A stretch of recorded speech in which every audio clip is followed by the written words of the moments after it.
श्री राम। शंखनाद में आपका स्वागत है। आपको लोकसभा चुनाव के नतीजों के बाद संसद सत्र का पहला दिन तो याद होगा। अखिलेश यादव कैसे फैजाबाद के सांसद अवधेश पासी का हाथ पकड़कर उन्हें संसद में लेकर आए थे, उन्हें अपने साथ बैठाया था, फ्रंट सीट दी थी और एकदम उनका जो सिर है वो गर्व से ऊंचा था, जैसे कि फैजाबाद से एक चुनाव नहीं बल्कि पूरा फैजाबाद हमेशा के लिए उन्होंने जीत लिया हो।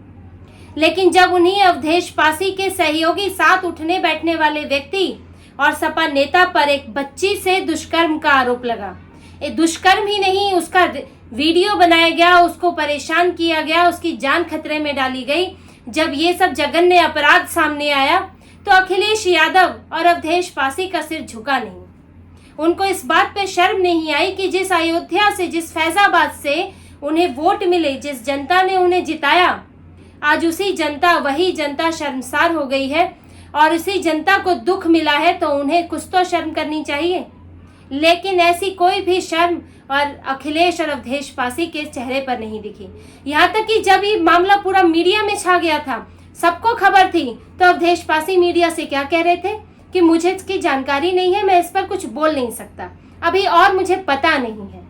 तो यानी आप बच रहे थे। क्या आपको मोहित खान के बारे में पता नहीं है? क्या आपको मोहित खान के कुकर्मों के बारे में पता नहीं है? और इनकी बेशर्मी की हालत तो ये देखिए कि बच्ची को जब धमकाए जाने में भी सपा के दो और नेता शामिल हैं। नगर पंचायत भदरसा के चेयरमैन और सपा नेता जय सिंह राणा और एक और अन्य व्यक्ति जो कि इस बच्ची को हॉस्पिटल में धमकी देकर आए कि अपना केस वापस ले लो। ये पूरे भदरसा में एक नगर अध्यक्ष, एक नगर पंचायत के चेयरमैन और इन लोगों का पूरा ऐसा जाल बना हुआ था, ऐसा नेक्सस बना हुआ था कि वो पीड़ित परिवार कुछ बोल ही नहीं पाया। उस पीड़ित परिवार को जब कुछ सपोर्ट मिला तब जाके वो सामने आया, वरना हो सकता है कि ये मामला कहीं दबकर रह जाता, क्योंकि 2 महीने से तो वो बच्ची चुप थी। उसके साथ मोहित खान ने रेप किया, वीडियो बनाया और बार बार उसे ब्लैकमेल किया। उसका एक साथी भी इसमें शामिल था जो बेकरी में काम करता था। इन लोगों ने उस बच्ची के लिए जिंदगी नर्क बना दी और जब वो गर्भवती हुई तब ये हरकत सामने आई और उसे एडमिट किया गया और वहां भी ये लोग धमकी देने पहुंच गए। और अखिलेश यादव की बेशर्मी अब ये है कि वो मोहित खान को नहीं हटा पा रहे। मोहित खान को अभी तक पद से नहीं हटाया गया, लेकिन सपा नेता, सपा अध्यक्ष चाहे जितनी भी बेशर्मी दिखा ले, लेकिन सीएम योगी ने अपना बुलडोजर शुरू कर दिया है। सीएम योगी जिनके बारे में कहा जा रहा था कि बड़े कमजोर हो गए हैं, उन्हें सपोर्ट नहीं है, बुलडोजर सबको बुरा लगने लगा है, हिंदुओं को भी बुरा लगने लगा है, लेकिन सीएम योगी ने दिखा दिया कि अब आप, तुम्हारे इस जो जाल है, जो तुम कोशिश कर रहे हो कि जो अच्छे काम है उनको बुरा दिखाने की और एक ये धारणा बनाने की कि हिंदू ही रुष्ट है, सीएम योगी से, बुलडोजर कार्रवाई से सीएम योगी ने ये दिखा दिया कि वो इस पर यकीन नहीं करने वाले हैं और वो असामाजिक तत्वों को, गलत काम करने वालों को उसी तरह से उनको सजा देते रहेंगे, न्याय करते रहेंगे। और इसीलिए सीएम योगी ने मोहित खान की जो इलीगल प्रॉपर्टी थी, जो कब्जे वाली प्रॉपर्टी थी, उस पर बुलडोजर चला दिया है और मोहित खान की बेकरी, जिसको उसने अवैध तरीके से जिस जमीन पर बना रखा था, वो पूरी तरह से जमींदोज हो गई है और उस पर बुलडोजर चल के उसे खत्म कर दिया गया है। ये सीएम योगी दिखा रहे हैं कि हम किसी भी तरह के, चाहे आप किसी भी तरह की धारणा बनाएं, चाहे आप किसी भी तरह से टांग खींचने की कोशिश करें, भले ही ये कहें कि जनता ने नहीं चुना, जनता ने वोट नहीं दिया, लेकिन हम अपनी कोशिशें जारी रखेंगे।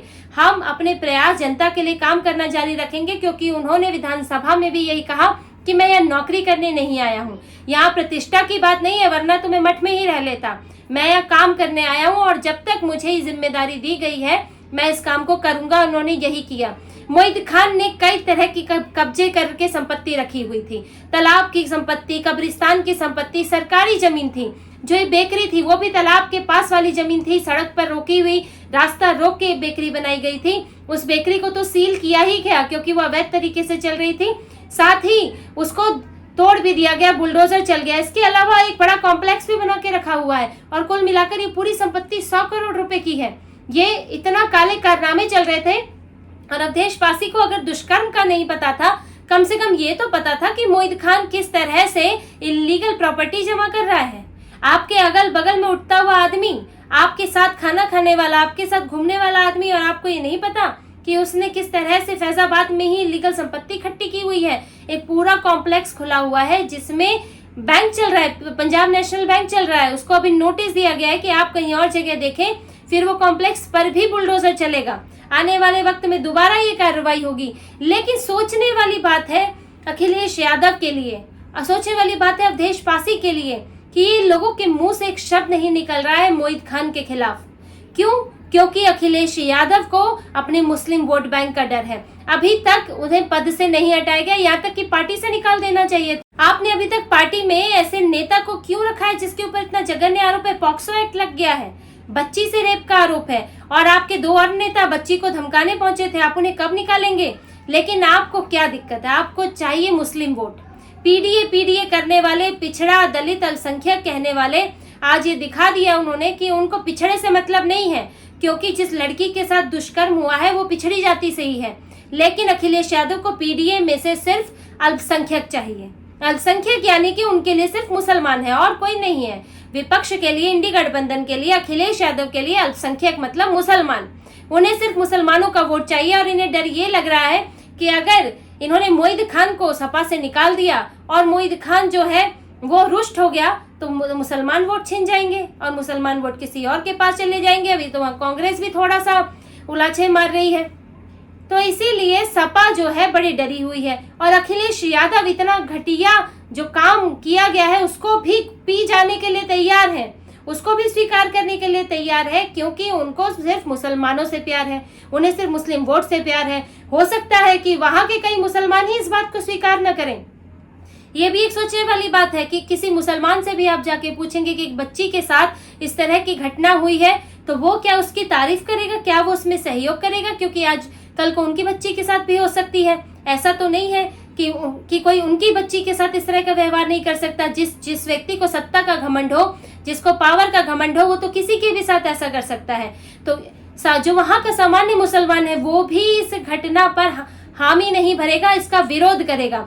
लेकिन एक मानसिकता हमारे नेताओं में ये बनी हुई है, विपक्ष में ये बनी हुई है कि जो गलत भी कर रहा है मुसलमान में उसको आप छेड़े नहीं, उसका विरोध ना करें, क्योंकि उससे बाकी मुसलमान नाराज हो जाएंगे। क्या आपने कभी उन मुसलमानों से जाके पूछा? क्या कभी आपने जानने की कोशिश की कि क्या वो गलत को गलत कहते हैं कि नहीं, सही को सही कहते हैं कि नहीं? लेकिन एक धारणा बनी है कि कुछ लोग, क्योंकि नेता नाराज हो जाएंगे तो बाकी भी नाराज हो जाएंगे, क्योंकि ऐसे कुकर्म को, ऐसे गलत काम को कोई भी सपोर्ट नहीं करेगा। लेकिन जो अखिलेश यादव की मानसिकता है वो तो उसी के अनुसार चल रहे हैं और उन्हें इस पर शर्म नहीं आ रही है कि इतने दिन होने के बावजूद भी उन्होंने मोहित खान को पार्टी से बाहर नहीं किया। पर अखिलेश यादव तो इसमें फंसे ही हुए हैं कि जिस अयोध्या की, जिस फैजाबाद की जिम्मेदारी लेने की बात कर रहे थे अवधेश पासी, जिसके लिए सीना चौड़ा करके घूम रहे थे, उसी अयोध्या, उसी फैजाबाद में आपने ये घटिया हरकत का सपोर्ट किया है। आपने इस कुकर्म का सपोर्ट किया है, उसके समर्थन में है, क्योंकि वो कोई ऐरा गहरा आदमी नहीं, वो अवधेश पासी का सहयोगी नेता है। मोहित खान के घर में थाना खुला हुआ है। अभी थाना प्रभारी और या थाना अध्यक्ष, इनको जो है सस्पेंड किया गया है, इन पर एक्शन हुआ है क्योंकि ये मिली भगत थी, ये पूरी मिली भगत चल रही थी। और ऐसा लगता है कि अवधेश पासी एकदम सोए पड़े थे, जो कि भदरसा के नगर पंचायत के अध्यक्ष हैं, जो कि नगर अध्यक्ष हैं, वो सब मिलकर धमकी देने जा रहे हैं। चौकी प्रभारी मिले हुए हैं, थाना अध्यक्ष मिले हुए हैं, तो किसी को क्या कोई खबर नहीं है कि अवधेश पासी सोए हुए हैं? ये सवाल तो उन पर भी उठता है। भाई, उनका सांसद, वो सांसद है वहां के, क्या उनकी जिम्मेदारी नहीं बनती है? और सांसद भी है और उनका सहयोगी व्यक्ति ही है। अगर वो इतने गलत काम कर रहा है, क्या उन्होंने एक बार भी सवाल उठाया? और क्या अब भी उसका विरोध कर रहे हैं? ये एक बड़ा सवाल उठता है। सीएम योगी तो अपना काम करेंगे ही और कर ही रहे हैं। वहां पर कुछ तबादले भी हो गए, थाने अध्यक्ष, चौकी प्रभारी को हटा भी दिया गया, उनकी जगह कोई और भी आ गए हैं और वो बुलडोजर की कार्रवाई होगी ही। मोहित खान को जो गिरफ्तार किया ही गया है, पॉक्सो एक्ट चल ही रहा है और अपना जो प्रशासन अपना काम कर सकता है वो हो रहा है। सीएम योगी ने पीड़िता की मां से भी मुलाकात की, उनको हर संभव मदद भी दी जा रही है, इलाज भी चल रहा है। लेकिन बड़ा सवाल उनके ऊपर भी उठता है, नैतिक जिम्मेदारी की बात उन पर भी उठती है, जिनकी पार्टी के ये नेता हैं, जिनके वो सहयोगी हैं, दोस्त हैं, मित्र हैं, वो अब इस पर क्या एक्शन लेते हैं, अब देखने वाली बात ये होगी। तो इसी तरह की और खबरें और विश्लेषण आपके लिए लाते रहेंगे। हमसे जुड़े रहिए, सहयोग कीजिए, सब्सक्राइब कीजिए। बहुत बहुत धन्यवाद। जय श्री राम।